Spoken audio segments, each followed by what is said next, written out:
Up first this evening, most Jamaicans believe that a lack of job opportunities is the biggest contributor to crime and violence in Jamaica.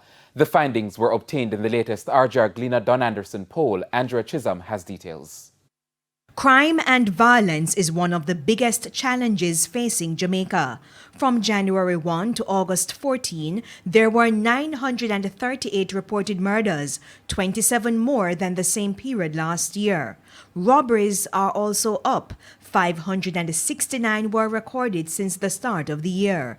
611 break-ins were recorded, also showing an increase. During the July 16 to 26 period, 1,113 people were asked about the main contributors to crime and violence.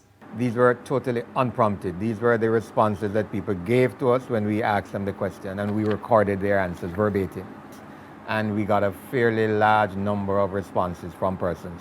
So large that we've only here plotted the top 10, really.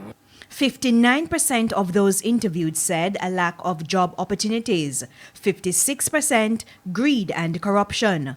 Poor economic conditions was third at 49%, lotto scamming 42%, and 40% said the uncontrolled growth of gangs.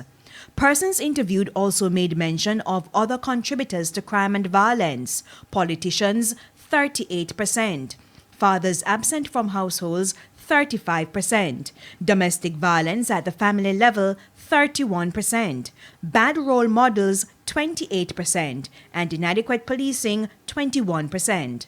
The RJR Gleaner Don Anderson poll has a margin of error of a plus or minus 3%. Andrea Chisholm, TVJ News.